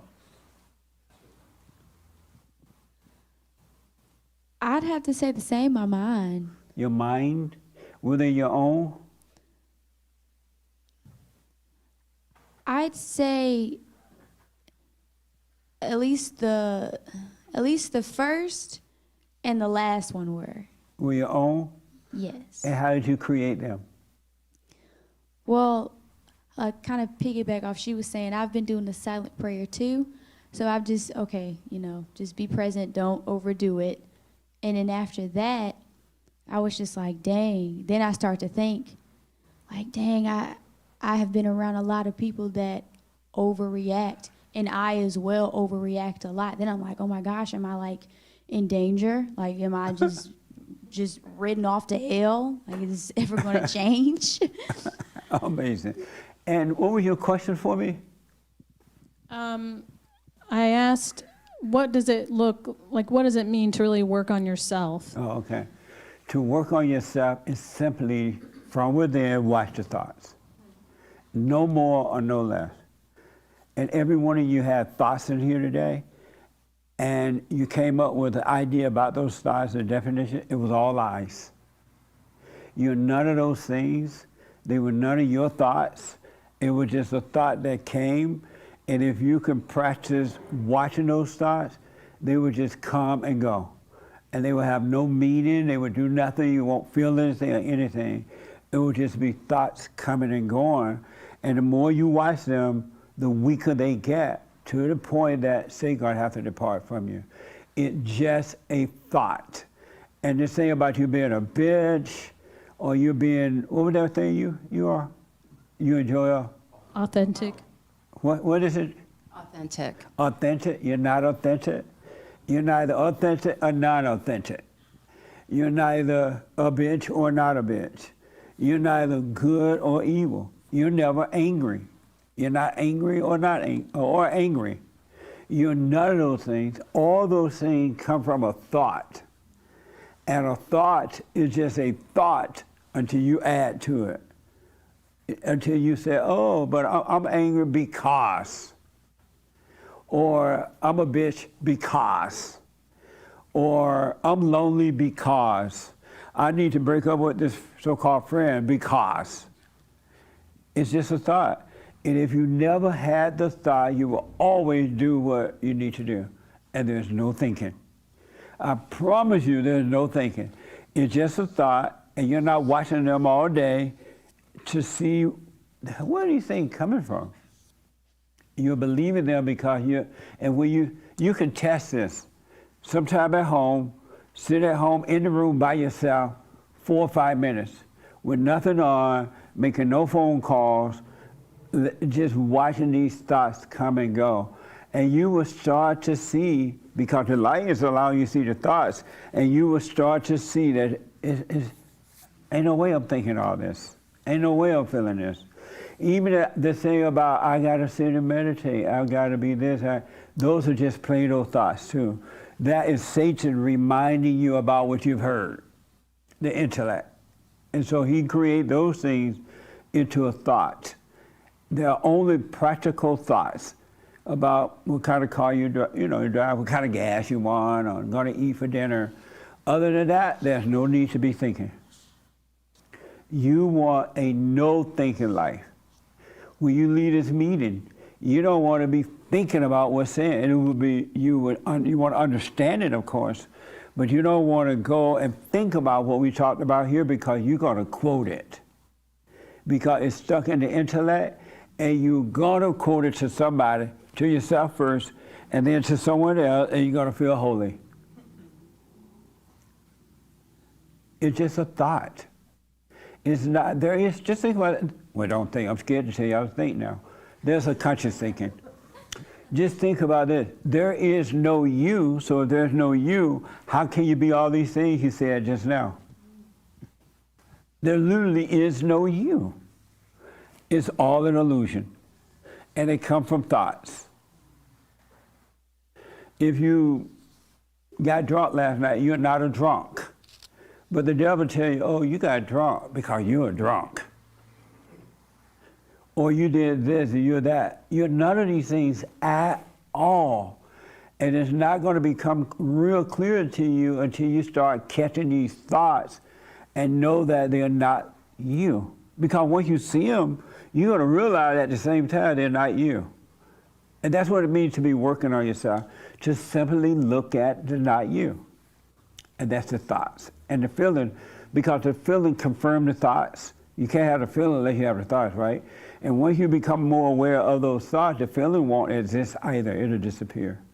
The feeling of being afraid, of loneliness, or whatever you're feeling. It's just a thought. That's all it is. Just think about that. It's just a thought. But the world have taught you to define thoughts, and now you believe you're the thoughts. And read that scripture about overcoming the world, James. You're not going to overcome the world if you don't do this. Hear it. 1 John 2:15. Love not the world, neither the things that are in the world. If any man loves the world, the love of the Father is not in him. That's right. All your thinking is keeping you loving the world with these false identities. And eventually, people that you have crossed your pathway along the highway, family, so-called friends, relationships, you will forget about those things. It's like somebody coming to these meetings and they come often and all of a sudden they don't show up anymore. Don't you forget about them? You forget them because you're not into the thinking. And they're all from evil. They're not from God. God is about knowing. He's about understanding. He's not about thinking. And if you be aware, you will find yourself living a no-thought life with no identity at all. Zero identity. And there will be no past. There will be no future. There will be no time. Time will disappear. But you got to be aware of the thinking thing. It's just a thought and it's not coming from you. Anybody want to comment on that? Okay, let me take this young lady first and then here. That's pretty deep because for some reason I identified with being, like I was taking accountability for my actions, therefore I was a bitch because like I was taking accountability for it. That's what the devil does. But it doesn't mean that's who I am, like what I am. Yeah. You're not so even accountable for what you've done. Right, right. It's the thought that made you do it. Yeah. It made you carry out an act. And God doesn't hold you accountable for that at all. But go ahead. No, it's just, you know, for so long, people are telling me, like, you have to take accountability for your actions because you're a bitch or whatever, right? Yeah, absolutely. You're right about that. But I thought that's what I was doing right by taking accountability. But it was also just destroying me. Absolutely. Y'all hear that? Take accountability. They tell you that all the time. Take accountability. Take accountability. You're accountable for that. And you're taking accountability. Oh, yeah, you're right. I'm wrong. I did that. I should have. And you end up destroying yourself because you're becoming one with evil. You're saying you are evil, and that's who you are. And all evil can do, anger is evil. There's no love in it at all. There's no returning to the Father or anything. You are not accountable for anything. And the moment you see that clearly, all this stuff that we do as a result of the influence will stop. It will cease. But as long as you're taking responsibility, it will continue. It's like what you were saying about this guy. You keep calling him or he call you because you're thinking about him. If you let the thought pass, you wouldn't call. If you saw him, fine. If you didn't, fine. It wouldn't be a big deal. Because there would be no feelings with it at all. It's a thought. You got to be aware of the thinking. You got to be aware of the thought. That's good. So that's why you need to do the silent prayer and practice being aware of just the thoughts. And you're going to see all these thoughts coming in. And another thing you're going to become aware of is that they disappear. It's like they vanish away. Where did they go? Because in time, thoughts cannot last. It just passes through. They can't last, so they disappear, and then they give you more. And then they disappear, and then they give you more. But when you're aware, you're going to stay present in time, and thoughts has no meaning. They got to find some other human being, blind human being to live in. So you're not accountable for those things. Yes, those things did happen, but it wasn't you. So don't argue with the world about it. Oh, yeah, I'm taking accountability, right? Just let them say what they want. You now understand it's this thing in you, it's not you.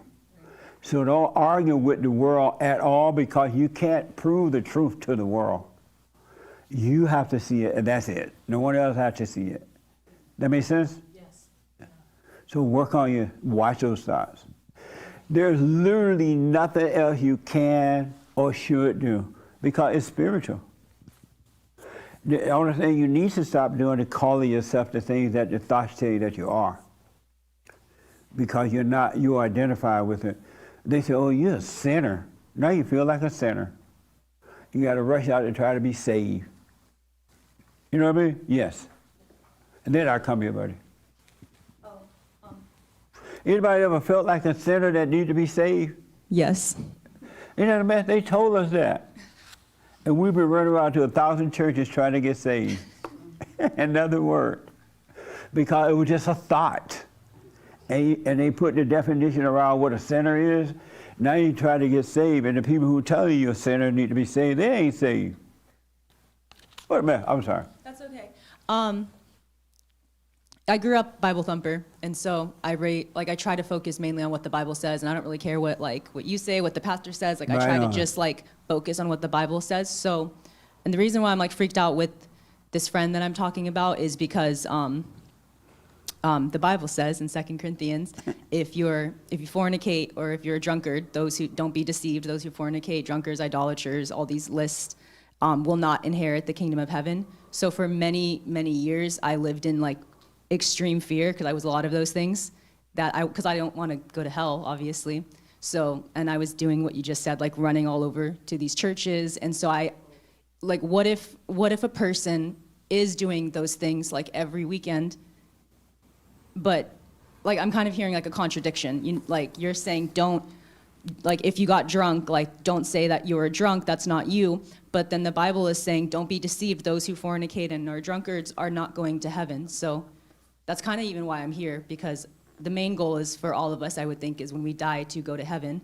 So I don't even know what the question is. You're concerned about when you die going to heaven? Correct, yeah. Oh, okay. I don't want to be, and that's why I'm trying to get rid of this friend, because I can tell that, and I'm sorry, I'm getting emotional. No, don't apologize. Here you can be yourself. Let all that stuff out. I don't want to have to go back to having sex out of wedlock, so that's why I want to toss it, and the devil keeps throwing it back to me. Oh my gosh, I'm so sorry. No, don't be sorry. Stop apologizing. How do you get to heaven if you are having sex out of wedlock and getting drunk and doing drugs? You know what I mean? I don't think that's possible. And I'm on the straight and narrow right now, I'm doing good. I just am freaked out to go back to that lifestyle. Right. Well, number one, never say to yourself you're doing good. Because you think you're doing good, now you got to be afraid of going back to it. But if you didn't think about it either way, there would be nothing to go back to. So stop thinking you're doing good. That's just another thought. That makes sense? Yes. Yes, it does. Yeah, because there's a yin and a yang. Somebody mentioned it to me yesterday. I'm like, yin and yang. What the?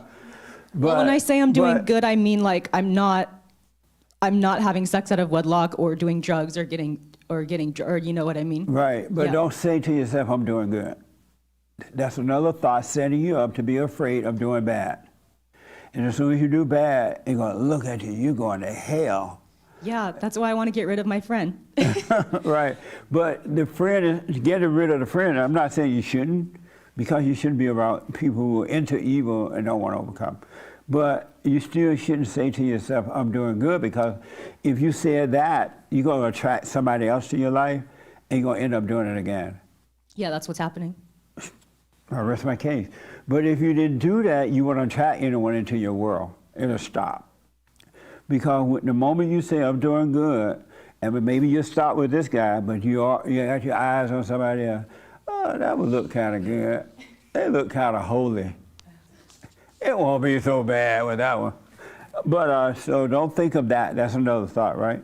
And before I get to this thing about fornication and all that, you're afraid that you won't go to heaven, that he won't. Any more ex-Bible thumpers here? Oh, okay. How would you respond to that? Yeah, I would say put the Bible down completely, because it tends to hold an expectation over you, and then you beat yourself up, you judge yourself when you don't reach this expectation that's not even there, it doesn't even exist. And when I put it down, I just start living, then the word that we believe in starts to come out of you naturally. But the Bible can be a setup if you are a Bible thumper. You shouldn't read it too much. You shouldn't do anything too much in general. But it put does say down in the Bible, completely. if you fornicate and do all that, it won't get you to heaven, right? That's Right. correct. But then she's judging. But why? oh, go ahead. No, I'm sorry. Go ahead. I was just saying that there's a judgment about that, a fear, which is from Satan, making you have this fear of not being that. So you're trying not to be that, but trying not to be that is not genuine. You're just trying to stay away from not fornicating, but you don't really want to not fornicate. You just don't want to go to hell. That's correct. If you can fornicate and go to heaven, you still do it? Absolutely. I know what you mean. That is too funny, but so true. What do you say about that? Fornicating folk can't go to heaven, or won't get to heaven. And then I saw you had Frankie here. I saw somebody else. Okay. I don't really want to repeat Joel, but pretty much the same thing.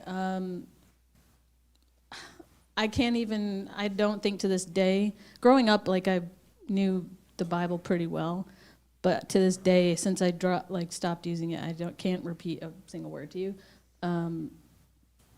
But it does put a lot of pressure on you if you overthink it too much. Yeah. Why can't a person that fornicate go to heaven? Well, I was taught that it's like one of the most evil sins you could do next to killing somebody. Who taught you that? My family, my Okay. parents. Nice. Yes, Frankie. So I'm an ex-Bible thumper, Catholic, hardcore. So all that is nothing but the devil talking to you. That's Satan trying to But the destroy Bible you. does say that the fornication thing keeps you out of heaven. And why is that? You can't go to heaven if you fornicate. The Spirit of God was talking through that man and was telling him, there are things about somebody's spirit that won't allow him into heaven. But you listening to that and remembering it is just from the devil. The devil's reminding you, trying to destroy your spirit. So are you saying a fornicating person can go to heaven? Yeah. Oh, so the Bible lying? If he repents, God will forgive him. Of course. Okay. Well, don't forget what your hand was about. All right, I know this is so important. But don't forget me. Yeah, I won't. Yes, Nick. You want to respond to that, right? Oh, yeah. So can a fornicating person go to heaven? Oh, yeah. It does say it in the Bible, though. But I think the thing is that we read the Bible without understanding, and we got to be careful with that. Because it's not entirely wrong, but it's like, why isn't the person, like, you don't understand why, like, the reason why isn't the person who's fornicating and not inheriting the kingdom, it's not really the fornication itself. The verse is alluding to the heart. It's alluding to that inner world. Like that's why Joel was right, because you said, you even say, like, if I could fornicate and still go to heaven, I'd still do it. Well, it's like, then do you really want to overcome? Are you really washed So clean? can a fornicating person, because of time, can a fornicating person go to heaven? I don't know. I don't want to. can't answer that. But it's why not the not? fornication itself. I'm sorry? It's not the fornication itself. That's the part that's missing understanding with the verse. Do you agree with Joel when he suggests he put the Bible away? Yeah. You do? Maybe a little while. I've Okay. never heard that in my entire life, by the way. What, about putting the Bible away? Yeah. No, I'm glad you haven't heard that. No. Raymond, you want to respond to that. Why can't a fornicating person enter into heaven? A fornicator is addicted to his sin, and you cannot love God and your sin at the same time. That's the only reason you can't go to heaven. you have identified with the fornication as though it's you, and it is your God. But once you stop identifying with it, and you will if you watch these thoughts, because watching those thoughts will destroy the feelings that come with them, and you will stop identifying with it. A fornicating person think that that's who they are, like an alcoholic, a murderer, a rapist, a child molester, a thief. They think that that's who they are, and they don't see that there's something else driving them. And that's why they won't enter. But if they see that it's not them, the spirit of the devil will start to disappear, and you're already in the kingdom. You don't have to wait till you die to live in the kingdom. The kingdom of heaven is in us, and so we can live right here on earth in the kingdom while we're living. And then with the way you drop your body, if you drop your body with your false identities, you're going to stay in the hell that you're in. But if you drop your body with the non-identities, you're in heaven forever. And you never die, it's just the body disappears, and you're not your body. So you're never going to die. It's just that if you die now from the ego, it dies.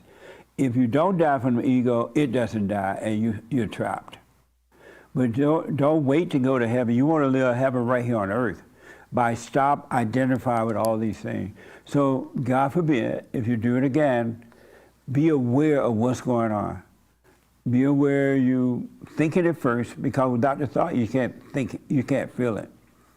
And be aware of the feelings, but don't call them you. Don't say, I think this, but just see that it's there, the thoughts are there. And then the feeling that come with it. And then it's so strong, and you find yourself doing it, be aware of yourself doing it, but don't judge it. And it's the awareness that will destroy the false identity. And one day, some guy will come along and the thought will try to tempt you with it, but it has no meaning. You will have authority over it. That make sense? Yes, it does. Thank you. I'm sorry? Yes, it makes sense. Thank you. And so there is no reason to cry, because this, as I was talking to the young lady earlier, it's not you at all.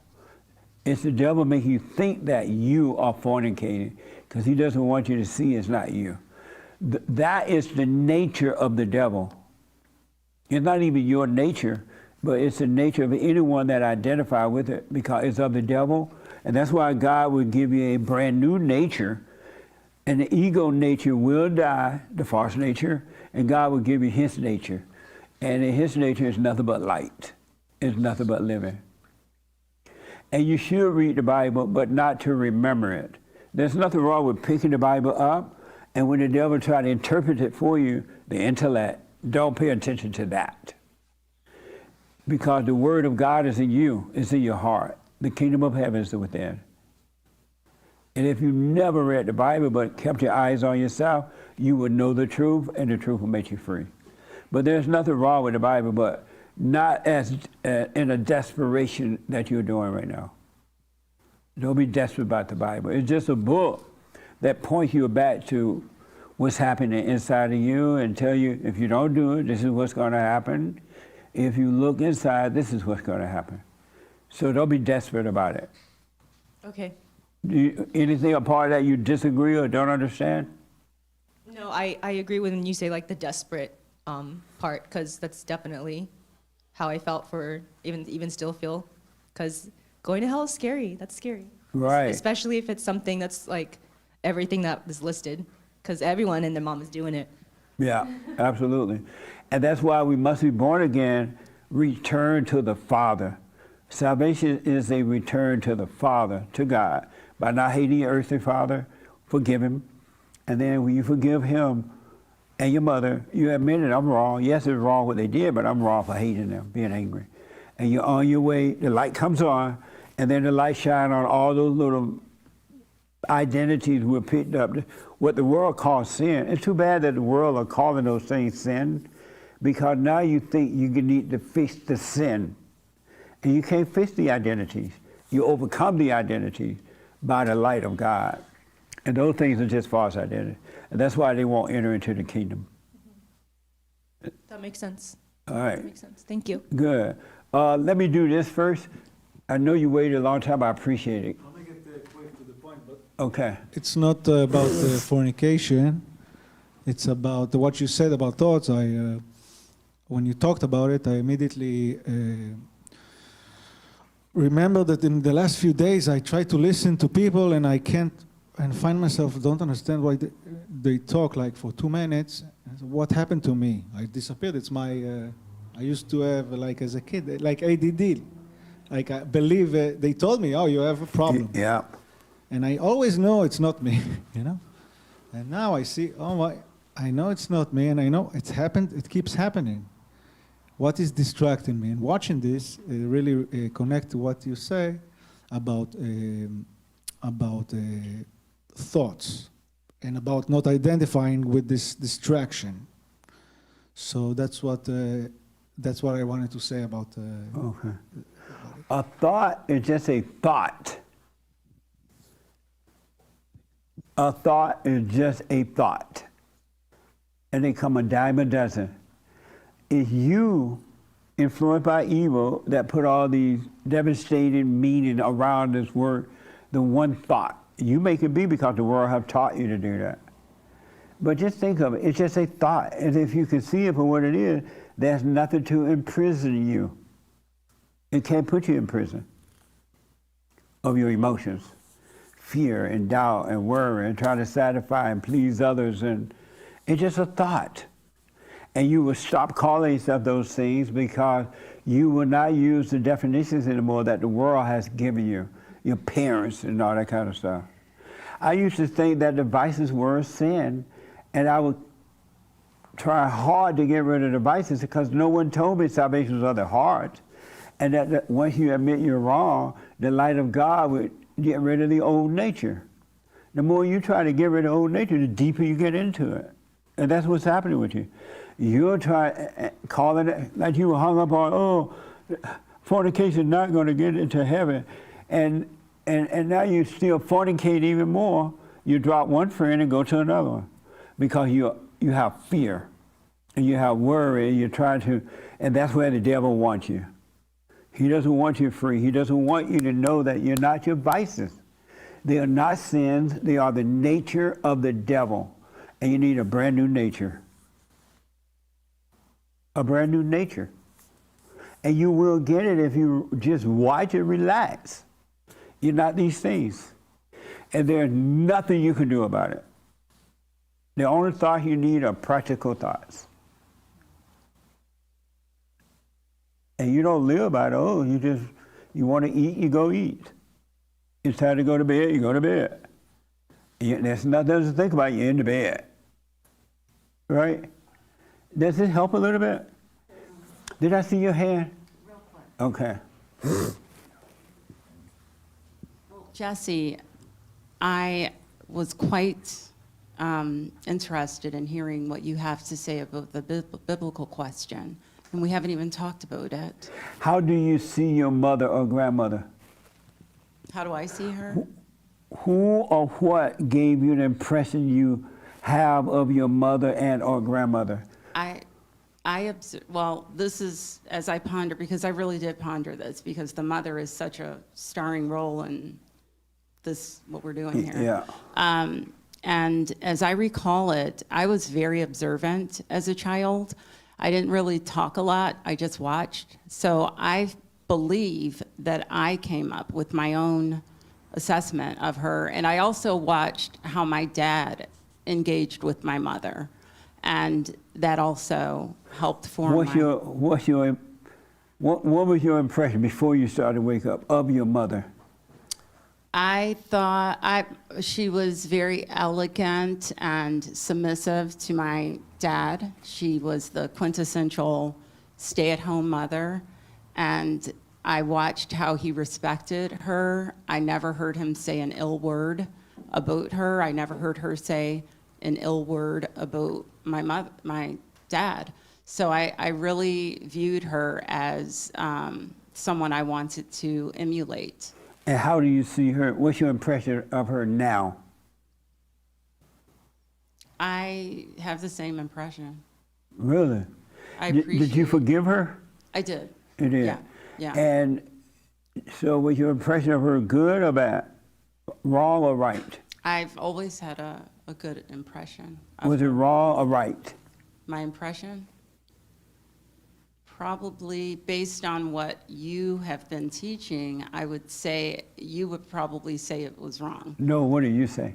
You know, I struggle with this one, so I'm not there yet, Jesse. I've got to be straightforward with you. So this might be a conversation for like a Thursday. Yeah, we'll because I pick don't it want up. to take up too much time. We'll and pick it up I'd next like to Sunday. hear- I didn't realize, but you're right. We should have dealt with it. Yeah. Next Sunday morning, the Lord is willing and the creek don't rise, and nothing happened. We're going to deal with this first. Somebody remind me. All right? In short, what's your impression of your mother, and who gave it to you? She did. And what was your And, impression? I knew I didn't want to be like her. And what was she like that you didn't want to be? I wanted her just to be a mom. But instead, she And- was a monster.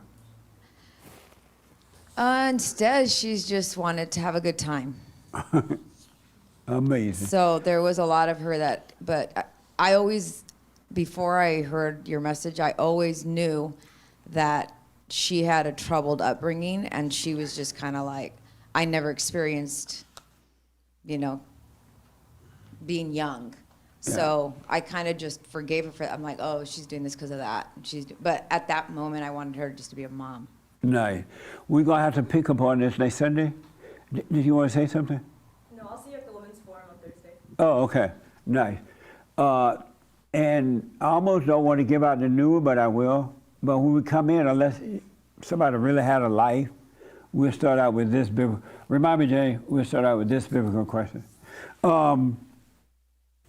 So let me just ask, does this help about it's just a thought only? Does it help? And stop putting a meaning to thoughts. Don't put a definition to thoughts. Because the moment you do, that's who you become. And now you're fighting with this false identity. And all you're doing then is picking up more identities. Yes. So me thinking I'm being fake with my sister is just a thought. Absolutely. I just hear her out, and like if she doesn't want to accept a message or whatever, just hear her out and I say nothing. If she, let's say you try to tell her the truth, but she doesn't want to hear it, the conversation is over. Okay, so then there's nothing you don't to want really to talk about? Right, nothing to talk about. Okay. Because if you listen to her, hear her out, she loves whining Right. and complaining, and you helping her in her hell to stay there. So I guess that's why I was feeling fake, because it's like I've already said all this to her and then there's like nothing. So it's like, what do I have to talk to her about? Nothing. But it's not a feeling though. It's enough to see that this girl love her hell. Right. I'm not standing here talking about no more hell. She doesn't want it. Bye. Conversation over. Okay. And I thought because I didn't want to speak to her, that like I thought I was judging her. You did what? Like I was thinking because I didn't want to speak to her, like there's, what did we talk about? So then I thought, oh, I'm judging her. And you did what? Thought. I'll rest my case. And the thought put all those stuff around it. Oh, you judging her. Oh, you just don't want to because you think you know. It's just a thought until you fall for the identities that come with the thought. That's the setup from evil. Okay. That's why evil give you the thoughts so you can identify with it and add to it so you can destroy yourself. It's just a thought. It's just a thought. He's just so sneaky. Only because you're not aware of it. This is why I want to encourage you all to do the silent prayer so you can become aware. You're not an achiever. You're not number one in the world. You're not a loser. You're not fornication, whatever they call it. You're none of those things unless you let the devil convince you're doing it. That's who you are. If you're not convinced that's who you are, it will end. Because that old nature will fade away. It has nothing to hold on to because you're not identified with it. It's the nature of the devil. You need a brand new nature. And if you notice in that word, it says, if you love the world, you're never going to love God. You're not going to enter the kingdom. You must return to the Father. It didn't say return to the mama. It said return to the Father. That's what life is all about, a return to the Father. That's all salvation is, a return to the Father. You don't have to cry, I'm a post-sinner, I need to be saved, I'm a this, I'm a slut maker, and I'm this. Poor me, I'm an alcoholic, I'm a thief, I'm a murderer. Stop it. That's the nature of the devil, it's not who you are. I've been married 20 times, so I'm a loser. It's not true. Y'all understand that? So this week, and I want to hear from you when we come back Sunday, I want you to take out at least 3 minutes, 4 minutes, at least one day this week. All right, if you do more, then that's fine. But 4 minutes, sit in your room and do nothing for 4 minutes. And watch those thoughts. Will you do that for 4 minutes this week? That is an assignment. And it's there I'm putting it there to help you see it's just a thought. And where it come from, you wake up in the morning, thoughts are coming already. You just waking up. When you had time to think? But they already come after you. So would you all do the assignment this week? Why some people not going to remember the assignment? Some people are not going to do it. Some people will forget. Some people will think about doing it, but oh, something happened, they forgot. But it's going to help you if you do it. Just one day this week, take 4 minutes by yourself with no phones, no you, no nothing, and just watch the thought. All right, because I want to know what they're about. What did you have? All right? Okay. I think they mean, yeah, they didn't move, but I'm going to take it as a yes. Can I take it as a yes? Yes. Oh, thank you. Can y'all say that like that? I'm asking what you do to y'all. Okay, we're out of time. Do the silent prayer. Thank you for your donations and stuff. Tithe it off and go to rebuildingtheman.com. What? Oh, the new one. What is the new one, James? Thank you, guys. It's a doozy. Have you ever, and can you ever, solve a non-practical problem by thinking about it? Have you ever, and can you ever, solve a non-practical problem by thinking about it? Isn't that deep? It's a thought, folks. Smoke on it, not real smoke. Smoke the kind of smoke, anchor baby smoke. The energy on loan from God. Right? So I'm out of time. I got to go Thursday night, this women's forum this week. Yeah. Women's forum. And they are amazing. You don't want to miss it, ladies, at 7 p.m. every Thursday night. Bye. Amazing.